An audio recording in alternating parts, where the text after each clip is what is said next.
All right, just got the crank sitting in this vise here. It's not clamped into the vise, just kind of sitting there.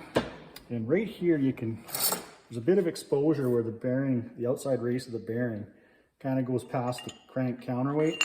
And I just took this big cold chisel here and a ball peen and just gave it a couple of shots. Like I say, the crank's just sitting on the vise. It's not even clamped in. It's just a little more than a friction stick. Oh, that was loud. On these bearings, that's why you can just heat them up and put them back on, the new ones. These look like they're in really good shape. But like I say, I'm rebuilding everything this time around, so. And here's our crankshaft. So I'm ready to split this baby apart and replace that rod, the pin and the connecting rod and the bearing. Now you can see the heat staining on there. So I've seen some guys mention that you can ruin the crank by heating it up too much like that. I don't believe that this heat staining is from because the rod bearing is still tight enough. This engine didn't seize up. It was running when it was taken apart, but the guys ran this bike until it wouldn't start because the valves were wore out. So this hasn't been taken apart. That's how much they're heated up to assemble in the factory. And I bet you this is so hot and the pin's so cold that they just slide it all together, or maybe tap it very gingerly and just put it back together. I don't see any marks here, lineup marks, or any real indication that this crankshaft has been apart and rebuilt before. I think this is the first time it's been apart. So let's see what we can do. All right, I'm back at the workshop today. I've got the crank out of the bike. So I'm just getting ready to press this thing apart. I've got my new rod and connecting rod, all that stuff down here, new pin. And I just thought I'd put it in the V-blocks before I press it apart. I'm measuring things, I've got things measured up, but I wanted to just see what the run out, if there's any run out on this. So this, as far as I know, has never been out of the bike. So I thought I'd just check it, and look at that. I've got the dial indicator set up about as far back as I can. It's missing the keyway there, past the bearing surface, and there isn't even half a thou play. That dial indicator is not moving. So I'll go over to the other side here, and I'm right on the end of, just move you over a little bit, right on the end of the crank, about as far over as I can get on this one, on this side. Let's just see what we got there. So not even half a thou there either. Like the needle's moving a little bit on this side, but nothing. So I don't know. I doubt if I'm going to get it that close after I rebuild it. I don't know what the spec is on runout. I've got to check that. I'm going to try to get it to 0 like it is now, but boy, that's pretty balls on. So what I'm going to do is the pin sits flush on this side of the crankshaft. So I'm just going to kind of record. I've recorded those measurements here on a piece of paper. So I measured my outside distance, inside distance of the flywheels up and down, and just took depth reading. So I got 0.18 millimeters. My dial indicator was set in mil, so that's what I used. It doesn't really matter. 0.006 mil inset on the pin on the one side. The other side, it sits flush. So I'm just gonna, this is the side that sits flush. It's gonna be easy to push it back in there. I'm just gonna mark this pin because we got that hole that's right there that marks the bottom of the pin that goes down towards the bottom of the crankshaft. Of course, that's not gonna help me on assembly because my new one, you know, to line it up, but I'm just gonna use that as a reference. Something else that I'm gonna do, I haven't seen a lot of guys do this in the videos on rebuilding cranks, but I'm just gonna mark. Just going to square this up. You know what, it'll be easier if I square it up. Here's more surface area. So I'm just going to make a line across the count of the flywheels like this with the scriber. That's just going to give me a reference when I put it back together. Of course, I'm going to be using my square to make sure everything's lined up. I was going to build a jig for this, but I just, for a single cylinder crank, I know that 2-stroke stuffing, I think one of those guys has a real nice jig and made a good video, but I just don't have time to make it. And this is the first crank I'm doing. We'll see how it goes. I didn't think that building a jig for this one job was really necessary. All right, I'm going to take you over to the hydraulic press now, and we'll get started on this. So I'm set up in the press here. I made this press plate. I just had to grind a little bit down, and it fits just perfectly snug in between the counterweights. So I can kind of use that as a gauge too of where I'm close to if I need it. Anyways, I just got a socket in there, and I know it's not the most aesthetically pleasing, but just a chunk of square stock there. Now this isn't a hand press, this is an air over hydraulic press. The reason why that I kind of spaced things the way I did is I want to make sure that the back of the counterweights on the crank or the flywheels is going to clear my bedding plate down here on the inside of the press. I don't want it hitting. I think I got clearance there. And I don't also need to make sure that everything's going to clear the threads on the back of the crank there. You can just kind of see back in here. I don't want of course, the press hitting anything like that while it's moving. So here goes. Let's try and see how many tons we get on this.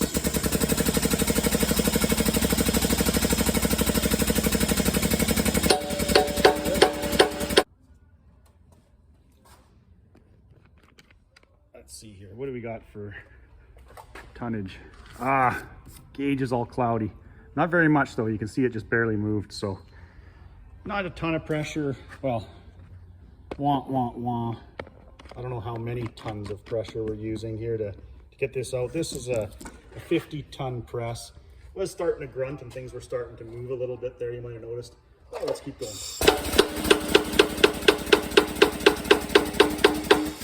All right, I just want to make sure that, okay, everything's starting to kind of turn a little bit there, which I'm not crazy about.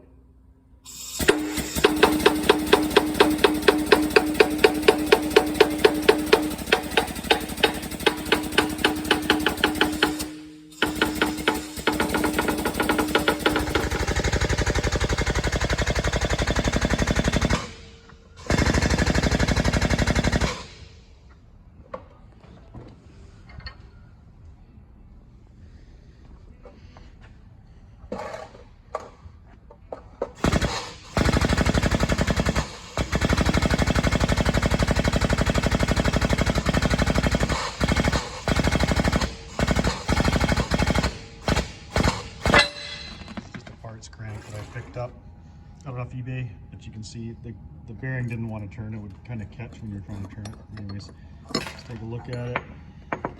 Yeah, it was still tight, like surprisingly for play up and down, but as you can see, she's finished. Bearing cage came apart. Probably went through the rest of the engine. That's not good. That's what the rod looks like. This is all easy. So anyways, I just had a little bit of damage on my crank and I needed the other flywheel end that I just pressed off. So I'll just keep this for parts. Right now I'm just going to keep it for reference.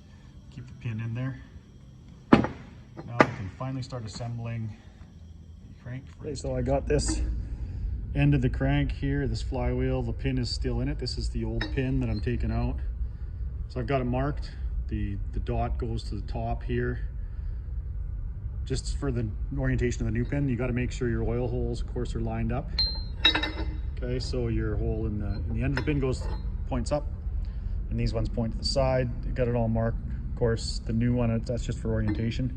And I've also measured this distance that this sticks out, so that I can put it back at the same depth. I'm just going to push this out of here.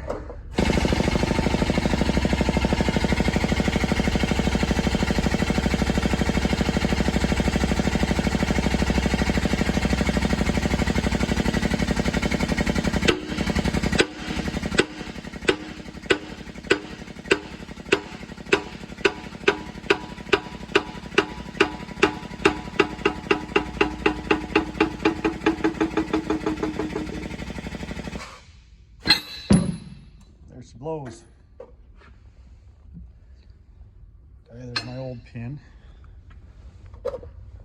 Get my pushing tool here out. Not the straightest, but it worked.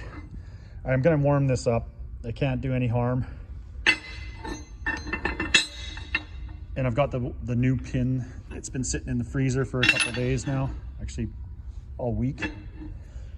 So I'll just leave this one here actually so I can get my orientation of everything off my marks. I'm gonna warm this up. I'm not gonna get it red hot or anything, but I'm gonna warm it up. I can't see it doing any harm. So get that toasty, and then I'm gonna put my new pin in. Oil feed hole right there has to line up with the one down there. Just gonna go this side. Make sure we got her lined up like that.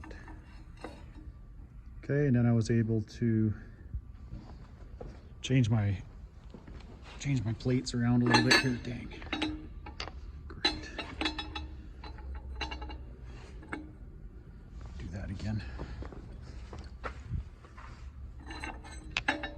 Just changed my plates around so I got a little bit more support. Pushing this back in, a little tighter. All right.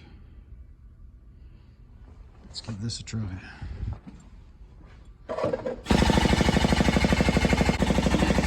Yeah, great. Holy cow, how many times is it? I'm gonna have to do this. All right.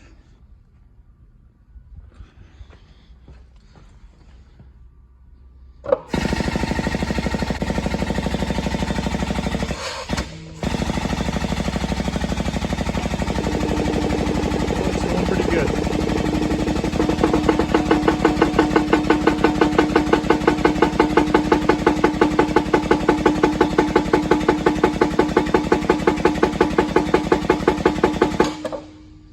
Okay, I will check my depth.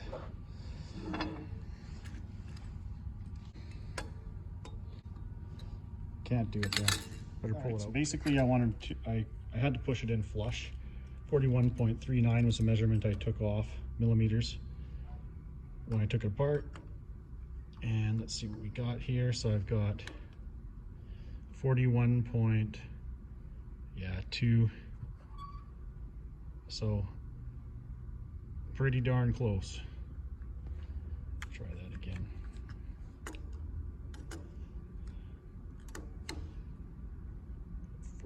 .27 to 39. I'm going to call that good.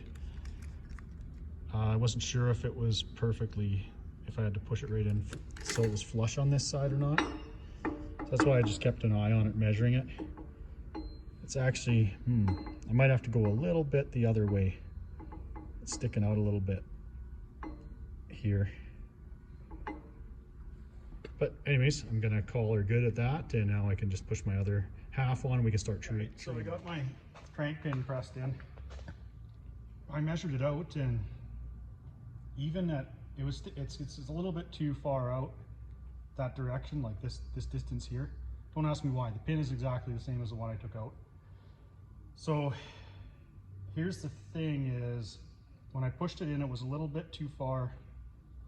It went a little bit past here where the bearing sits, and I can't have that because then your cases won't go together right, because the bearing won't be seated right against the crank here. I can probably go a little bit more. I don't know. I don't think I can push it any further out that way. It is what it is. I'm just making sure that I get the proper dimension in here.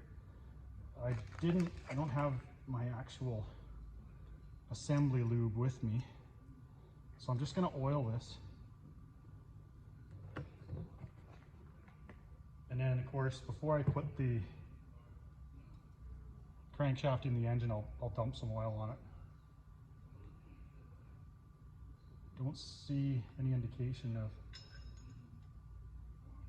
which way is forward on that. So there's my brand new connecting rod. Oh wow. Maybe I did need to change it, because there is like zero play in there. Got a little bit side to side, which of course is, as you know, is normal. Very interesting. Wow, is that tight? Okay, well now I don't feel so bad about it. Okay, so now I'm going to put back in the press and push this flywheel on. Of course, I'll go on a little ways. I'll line everything up as best I can on the press, on the push plates. And then I'm gonna have to take it out, put it in the blocks, in the V blocks, spin it, check it with the dial indicator, and then true it from there with the hammer. I've got a ballet hammer I'll be using that for. I'm just following the procedure that I've read about and watched online. So let's go get this thing in the press and put it back together. All right, so to start off with, I'm just going to be using my machinist square here. I had to take the ruler out because to make it fit in here. Making sure that my crank is, the hoist, or pardon me, the press isn't going to hit anything that it's not supposed to. And bend or hit any threads or anything like that. Okay, so, boy, there's a lot of variance. All right, so here is where you want the throws to line up. Not the throws, the counterweights, I guess. Boy, it's a bit of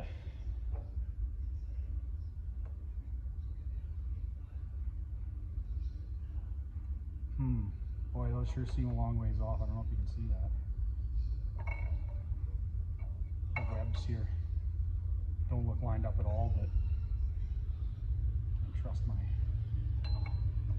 eyeball on this one. I'm gonna have to trust the square. Line it up the best I can. Okay, here goes. Getting started.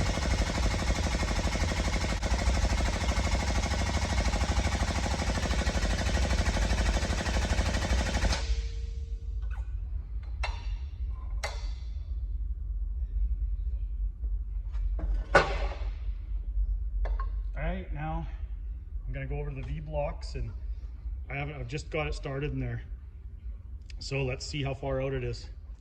Alright, so on the V blocks here, set up with a dial indicator, and when the pin is 90 degrees, like the position it is now, is when it's going to show you if your flywheels are out of alignment this way.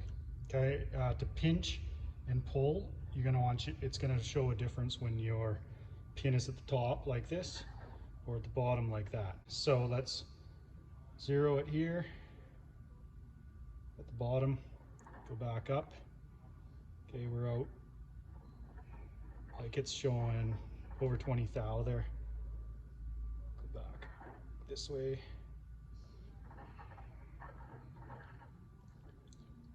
If I zero it at the top, go 90 degrees, 15 thou right there. Back to 20 thou. So definitely have, and I can watch the end of the crank moving slightly.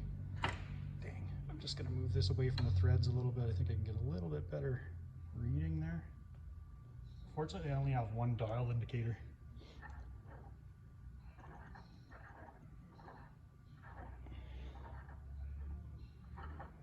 So I think it's a combination of both at this point. The pin isn't pressed in very far, so it probably needs to be pinched too, or would need to be. But I got to make sure that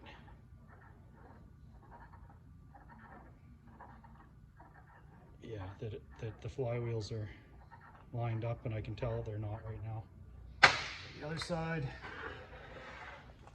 maybe I'll go right on this part of the crank here. It looks pretty smooth.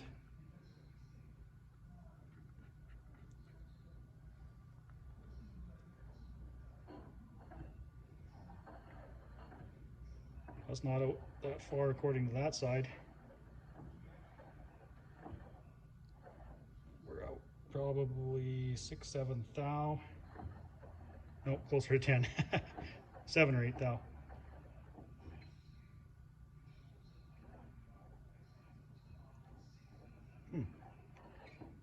All right, anyways, I'm just gonna work on this a bit. So here's the hammer I'll be using. I think I said brass hammer anyway, it's a lead hammer. And what you gotta do when you've gotta move your throws is, as you've likely seen, is put these down on the bench like this, probably put a shim underneath one, and then hit the other side to line them up. So I'm just gonna play around with it and see how close I can get it here. And then I'll put it back in and press it home. All right, I ended up having to push the pin a little further in. It's probably a 1/4 inch space there that I've still got to seat the pin in home. And I'm just phasing it now, and I've got it, see, to about 4 thou right now. And I think that's actually phasing at this point. As you can see, when I go 90 degrees on the pin to top, moves about 4 thou. I go down, it doesn't move. Go 90 degrees this way, it moves about 4 thou. I'm gonna try and get her, I've just been tapping it, and I'm gonna try and get it so dead on, because that would be the best. But one of the things that I found if you're doing this is I saw guys, they just push the pin in a little bit like I did at first, and then they get it as close as they can, which I was trying to do. But I had to push the pin just about halfway into this flywheel to get enough friction on there so everything was holding enough, because I'd tap it once, spread it a little bit, and it was all over the place. I couldn't get it, sometimes I couldn't get it within 20 thou was the closest I got it. So I took it back to the press and pushed it in. As you can see there, whoops, I'll just show you here. That's about as much room as I got there. So it's over 1/4 inch gap there. I'm not measuring it, it doesn't matter. But just so you know, if you're doing one of these jobs, you got to push that pin in far enough that it's gonna kind of line up a little bit. It's gonna square up, because at first where I had it pushed in, it was out quite a lot. Now I've got it within 3 or 4 thou, which I think is pretty good for where I'm at. I've got to push her home, but I'm gonna try and get it true right now. And the strain, well, it makes sense. The more I push that pin in, everything's starting to true up more. So that makes sense that it's going to square these up as that goes into that bore. The further this out of that bore, the more things are going to be off. All right, so that's where I'm at. I'm going to keep working on it here. All I've been doing is, because this isn't seated all the way, I haven't even had to put it on the bench with a shim and hit it with the hammer. I'm just holding it in my hand, hitting it with a hammer, kind of like what you see with two-stroke stuffing and some other guys online. And so far I'm getting it pretty close, so hopefully I can get her balls on. All right, here's where I'm at. Last night it was getting a little late. I had to call it quits. I got it pretty close. So here I've got the phasing close now. So now it's just spreading the webs or pinching them. So we can see now that my dial indicator's at 0. It's right on the end of the crank. And I've got just about exactly 3 thou run out.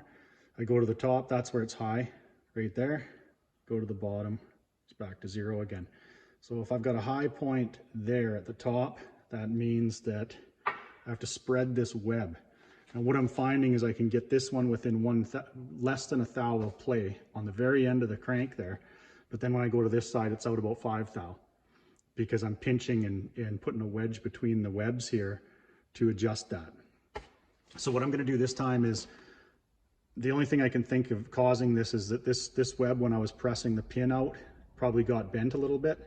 So when I'm spreading the webs out, it's moving this side instead of this side. So it's transferring the high point, like the wobble, to the other side of the crankshaft. So what I'm going to do is take it out. I'll take it out right now. And I'm going to put it on my table like this. Okay, get on there.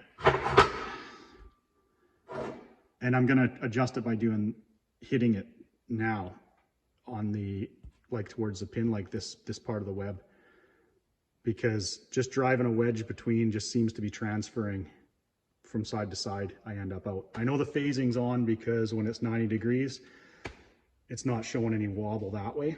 When the pin's at 90 degrees, it's when the pin's at top dead center or bottom dead center that I'm getting the wobble.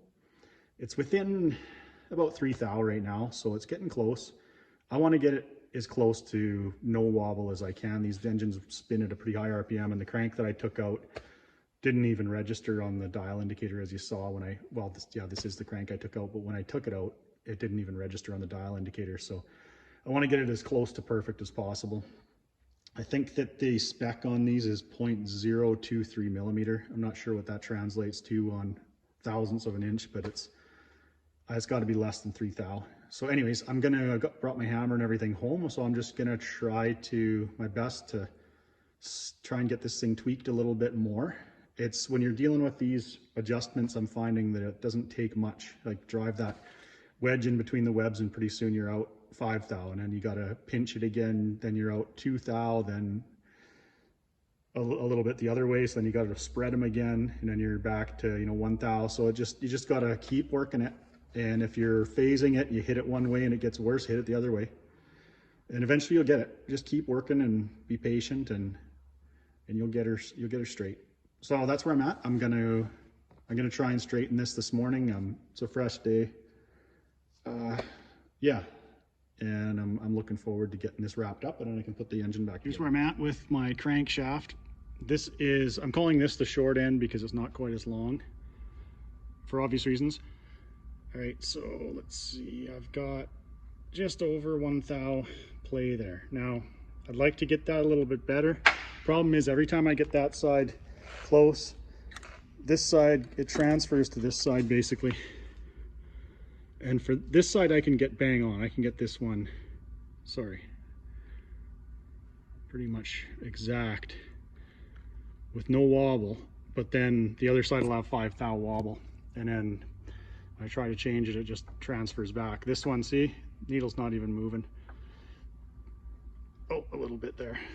Okay, so I got to go a little bit slower. I'm just moving the V blocks when it's bouncing there. Anyway, you can kind of see that it's like less than 1 thou when I'm going slow. So the spec on this crank is 3 thou. I'd like to get this side a little bit closer, but I have tried everything to get it straighter than that, and I can't do it.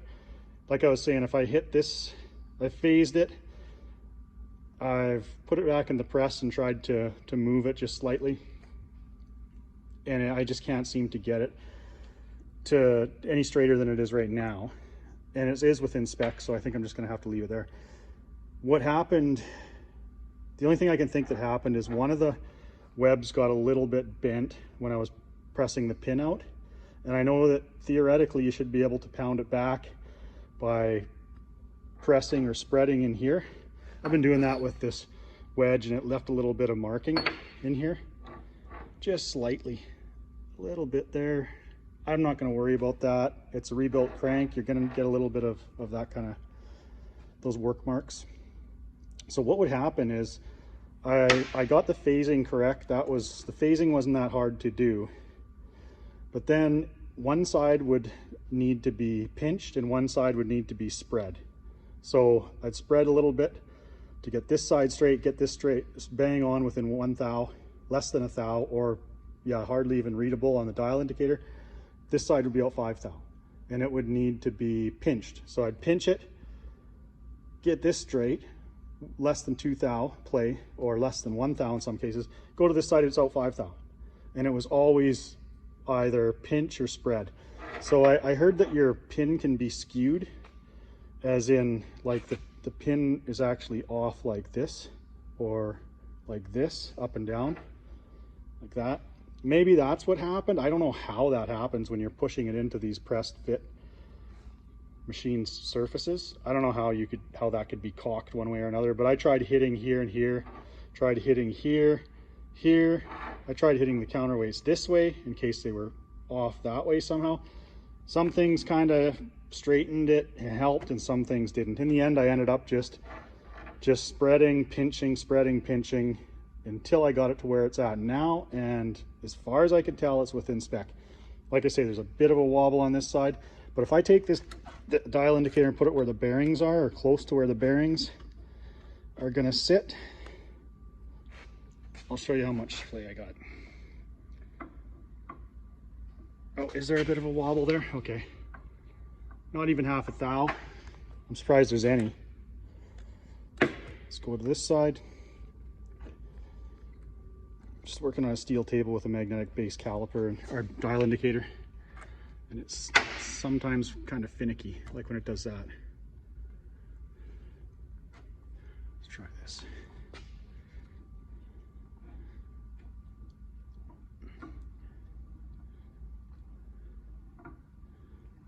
Oh, it's hitting that. It's hitting a hole there. Anyways, when I get like 1 thou play on here, or even 1.5 or so out here on the end, there's 0 here.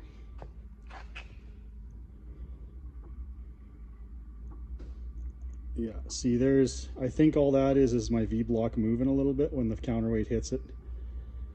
So I'm gonna have to call it done. I've been working on this way too long. I can see the wisdom in buying a crankshaft. It's just, it was quite expensive to do that. I know an hourly rate, it wasn't worth it for me to do this, opposed to buying one, but I knew this Conrod kit with the bearing and pin was 120 bucks as opposed to 750 for a new crank. So for the time that I spent on it, really, I saved myself a lot of money there. I don't know, my hourly rate would be pretty low if I were to figure out how many hours I spent on it. But see, that's pretty straight there. But anyways, that's where I'm going to leave this one. This is, I wanted to do this job. I'm sure a lot of you guys probably would like to rebuild a crankshaft yourself. I just had to try it out and see, to learn how to do this, to see what's involved with it. I think I would probably attempt it again. I'd like to get this bike done. The season's pretty much over now. It sucks, but I just got to get this engine back together and running. So in that case, I probably should have just bought a crank, but like I say, I wanted to rebuild one because I've never done this before. Anyways, I hope this helps, guys. And my next video is going to be on the DRZ. We'll be putting it back together assembly. So hit like and subscribe if you like this, and we'll see you in the next one.